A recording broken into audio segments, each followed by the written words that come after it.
Reimagining Success, episode 233. You're listening to the Reimagining Success podcast, where we help you design a business and a life that allows you freedom from the 9 to 5. I'm your host, Anna Lundberg, ex-corporate good girl, now a business mentor and coach, author, mum of 2, and I'm here to help you create more freedom, flexibility, and fulfillment. Now let's get started with redefining success outside of the 9 to 5. Hello there. I can't wait to get stuck in on the topic today because we're talking about ethical marketing, and I've had this topic on my list for quite some time. And when I started to prepare this session today, I got very much into it and I've written all sorts of notes. So I've got so much to say on this topic. I know it's something that a couple of you have been asking me about. It's something I hear again and again. Oh, it feels so sleazy. I don't want to be selling, and selling and marketing are two different things. But, you know, that's sort of part of the conversation. I just don't really like what these gurus are recommending and I don't want to follow it. But what is the alternative, right? We're feeling overwhelmed and icky and burned out and put off by all these marketing tactics. Even if we wanted to try to follow them all, it's quite overwhelming. And most of us actually don't want to. We don't like being manipulated in that way ourselves. And we certainly don't want to do it for our clients. And I think if you're listening to this podcast, if you're part of my community, then you share those values. You want to work with people who share your values, and you don't want to be doing things that don't sit well with you, that aren't in your integrity. So deep breath before I launch into this. It is possible to market and attract clients profitably with integrity. And I'll give you a hint already. I'll give you the bottom line, which is don't do anything you don't feel comfortable with. Don't feel you should have to do anything. Don't feel that you absolutely must copy this because otherwise your business is going to flop, right? Certainly if your heart isn't in it, you're probably not going to do it like these kind of gurus are telling you anyway. And so it's not going to get the results. So you're just going to be a sort of double failure of doing something icky you don't want to do. And on top, you're not going to get the results you're hoping for. So the good news is you can absolutely market effectively. It's a slower game, perhaps. It's, you know, for me, it's a lot about content and creating value and having human relationships and so on. It's investing in the long term. But since we are here for the long term, hopefully with the business and with our lives, then that's no problem. That's a good thing, right? So we're not just in it for the quick buck, quick sales today and not worrying about the repercussions tomorrow, right? We're here for the long term. We're building a sustainable business that is aligned with our values. A quick shout out to a couple of people who I don't follow as much as I'd love to, but they have been sort of in my sphere, I guess, sort of certainly on my periphery, and I've always kept a little bit of an eye on them, and I recommend them to people. So Tad Hargraves has a company called Marketing for Hippies, which, you know, I'm certainly jealous of the name. I love it. He looks pretty much the part. But he's got a great starter kit, I think he calls it, which is free, around how to market effectively but ethically. So Tad Hargraves, Marketing for Hippies, and George Kao, Kao, has authentic advice for soulful entrepreneurs, as he calls it. He's got this lovely, soothing voice, really thoughtful content around ethical and authentic marketing. So do check those two people out, Tad Hargraves and George Kao, Kao, if you're interested in learning more. It's certainly part of my approach, but these two men are really, you know, at the forefront of this, and it's the core of their offering. So a few things, right? When it comes to can marketing be ethical? The answer is yes. But let's look at the different dimensions and let's look at the why, what, who, and how. So first of all, and I think this is the key one, it's why you're marketing.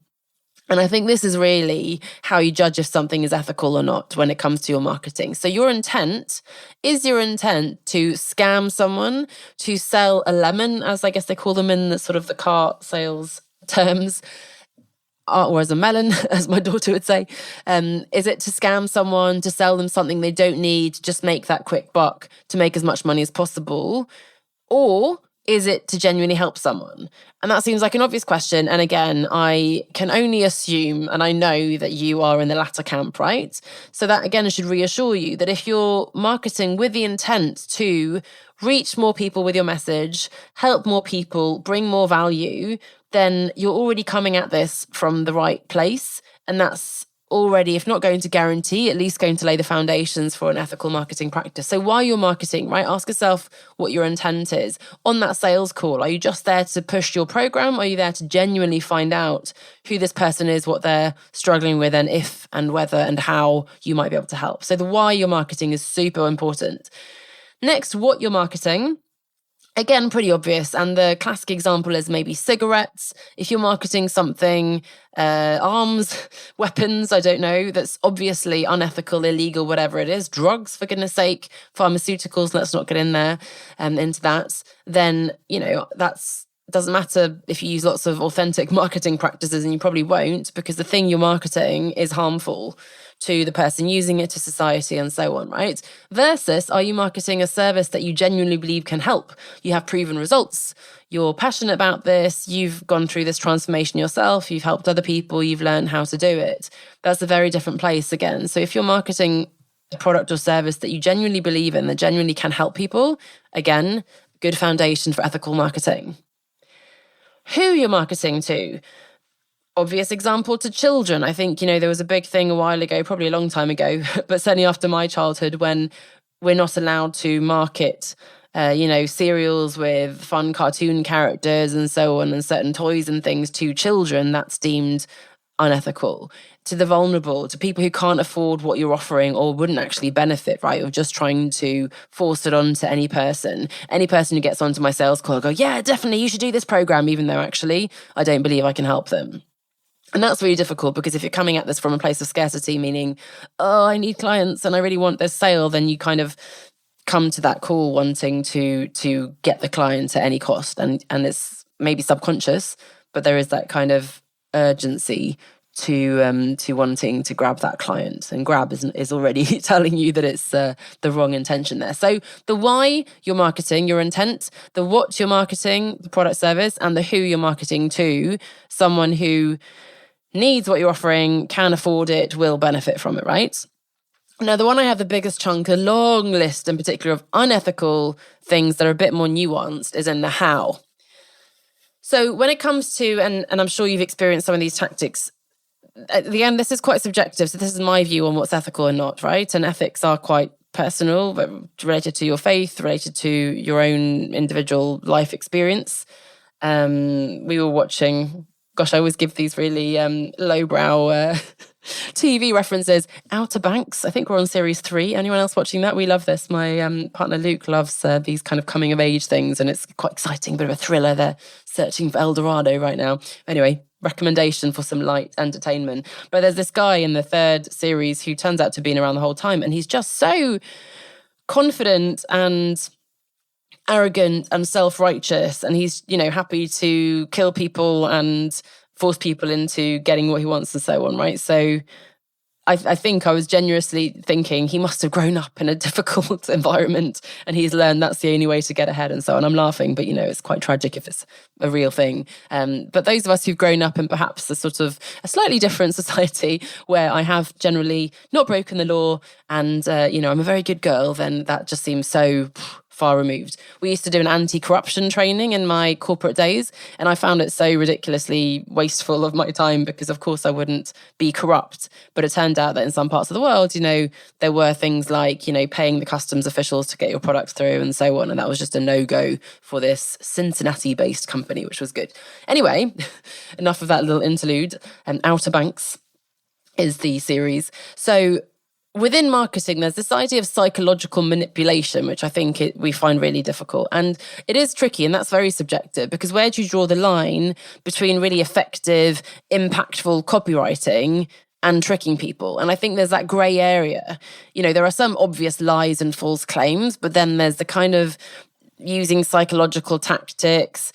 You may have heard that, social media, the user experience design is explicitly or implicitly, not even sure which word would be correct in that particular phrase, but is specifically, let's say, designed to make you addicted to it, right? To want to have that little notification and to click to see who's liked your content, and all the colors and the whole experience is designed to manipulate you. Now, is that unethical? grey area. Maybe not if it's just getting you to sort of follow and watch funny videos, but certainly within politics and these kind of bubbles and things, we're maybe being manipulated into believing things that aren't true and so on. And that's certainly more obviously unethical. So psychological manipulation, not ethical. When it's not based on consent, so painful, adding us to email lists or selling or buying our data, which by the way is also illegal, certainly in the EU with GDPR, which is a legal convention, and you have to have opted in to get emails. And I get so many things. And then they say, ask me, if you don't want to hear from me again, let me know. It's like, no, I don't want to hear from you. I shouldn't have to let you know. The assumption should be, I don't want to hear from you. So it needs to be opt-in, consensual, consent-based. High pressure sales tactics. When there's fake scarcity, there's that kind of countdown timer for urgency. We only got space for 100 people. No, you don't. You can have, most likely you can have more people on your Zoom or whatever. I will post taking on a new client this month or something, and that's genuinely because one client has finished working with me and or I have extra space for that client. It's not, oh my gosh, I can only work with one person this month, and it's sort of trying to pretend that I've only got that one thing. No, it's a genuine, hey, I've got space for another client right now. So again, it comes back to the intent. So lying about, the capacity, this is only 24 hours and there's that countdown timer, but actually that offer is available to anybody who clicks on that site. The bugbear, which was really popular before, and I think it's still around, but not particularly appealing. You offer a free webinar that ends up not giving you any value at all. It doesn't teach you anything. It's only designed to manipulate you into buying the product at the end, right? And one of someone in my community, Martina, hello there, Martina, if you're listening, was talking about this idea of, a lot of people recommend that you just sell your offer before it exists, which, feels quite uncomfortable too. I think all of us, and I certainly did. I remember when I was going to market my first ever group program in 2018, that advice didn't sit very well with me. And there's no way I could have sold that program, like a 6-month program, I think it was at the time, what's now my business incubator, without having any content. Now, just to make this nuanced as well, I do recommend I don't recommend creating every single piece of content and perfect design, videos, pre-recorded course, etc. before selling it, because you don't even know if somebody wants it yet, right? So unless people have actually raised their hand and said, yes, they want it. However, definitely you do want to have at least the framework, the outline, knowing exactly what the module is going to be. I had pre-recorded at least the first couple of months. And so that you have something great that you're offering, right? Those funnels with free PDFs that don't actually help you, get like 100-page PDF that feels really valuable, but of course you're never going to read that PDF. And reading a PDF, let's face it, is not going to actually move the needle on your business or your life, whatever. There are these tripwires, which literally get you to trip over them, right? Bait and switch, advertising a low price offering to attract you, and then you're persuaded to buy a different kind of high ticket offer. My pet peeve is when people on their sales pages have these like 3,000 gazillion bonuses. Oh, this one's worth $997 and this is worth $3,997. But they've never been sold, right? I mean, I could certainly say, of course I could say a call with me is worth this value or whatever it is. But it's very hard to put a value on, join our private Facebook community and that's worth $1,000. So I've actually never used that particular one, but I see it again and again on people's sites. And, certainly initially I found it quite convincing. The truth is, again, you're just getting this massive amount of content that you're not going to get any value from. You'll get overwhelmed and so on. More generally, over-promising, guaranteeing results, 6 figures in 6 weeks, obviously if you have a guarantee, results or your money back, that's great. But then you have to actually stand by that. So if they don't get results, you need to make it easy for them to get their money back. But over-promising and under-delivering, basically.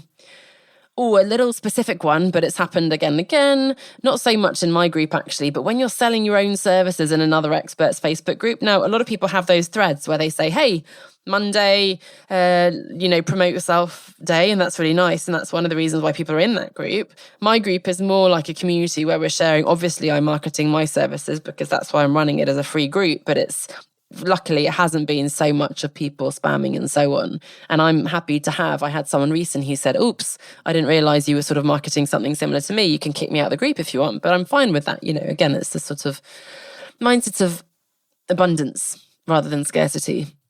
And so those are a few of the unethical practices. Now, I'd love to hear from you if you've seen other things that you find uncomfortable. If you want to ask me, what do you think of this particular tactic? podcast@onestepoutside.com, or you can contact me on any social, Instagram, LinkedIn, Facebook, wherever you want to, wherever you're active. A little bit more positive now. What can we do? See, I told you I had a lot to say. We're already 15 minutes in, so a few more minutes on how you can market ethically. And it really does come down to that intent. So you're coming at it based on honesty, trust, a genuine willingness to want to help, right?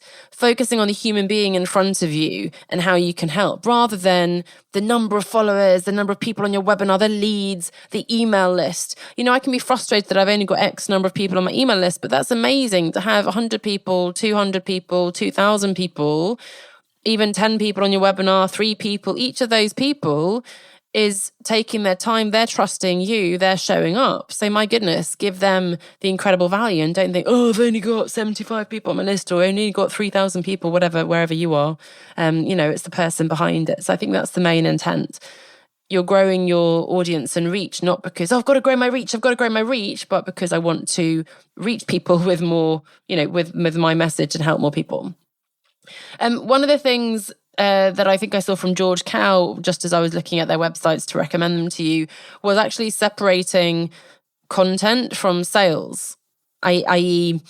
Genuine value add content. So I talk about my 3 I's model in my academy and course. So you're wanting to inspire people, you're wanting to instruct them, teach them, and then you're wanting to invite them. And the inspire and instruct, you're genuinely sharing with no ulterior motive. You're sharing that because you want to share your big message. This is why I believe reimagining success is so important. And here are the 5 pillars of building your life and business outside the 9 to 5. Here's how you can market ethically, right?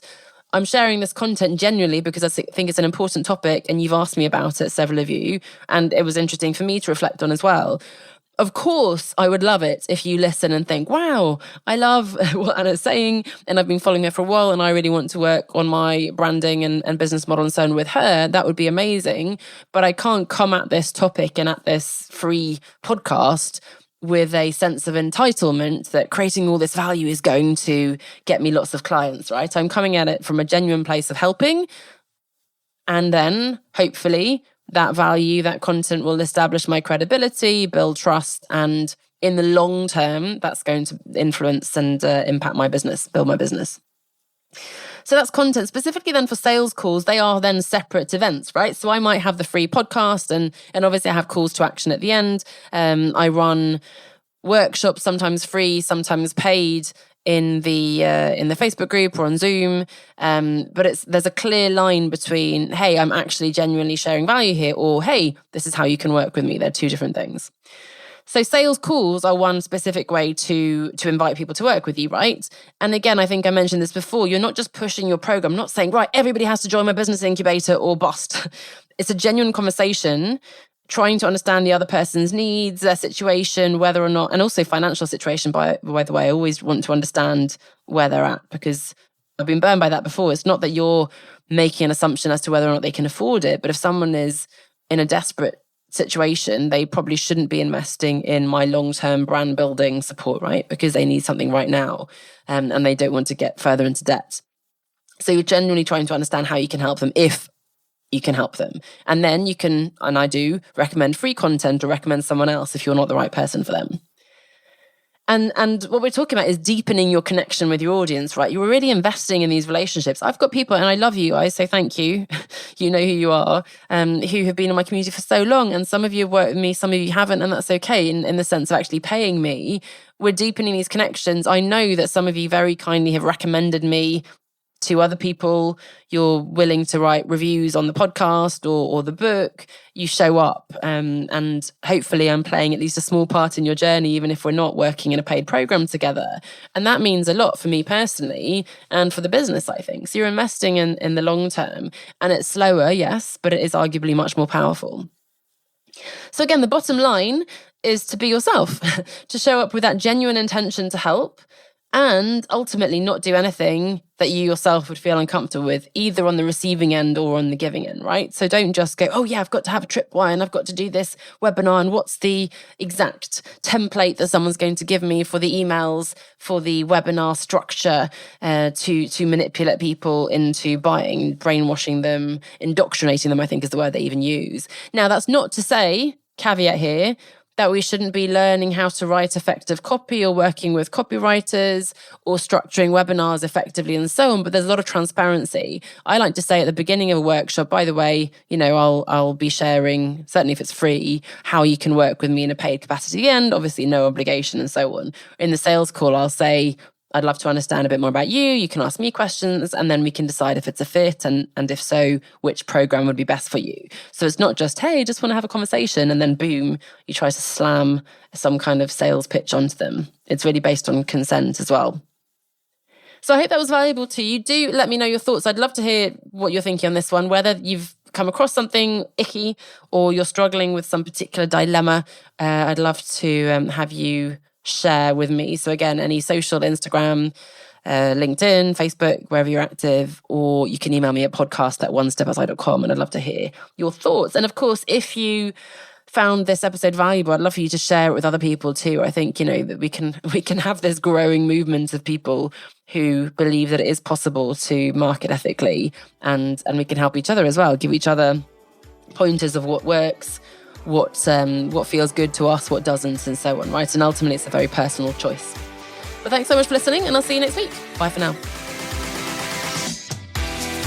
The Outsiders Business Academy is a self-paced course for you to work through in your own time to learn and implement the foundations of building a profitable business that lets you escape the 9-to-5. So if you're full of great ideas but lack the knowledge and experience to turn them into a viable business that will actually support your desired lifestyle, or you feel like you're doing all the right things and yet you're just not getting the traction and results that you're after, you have come to the right place.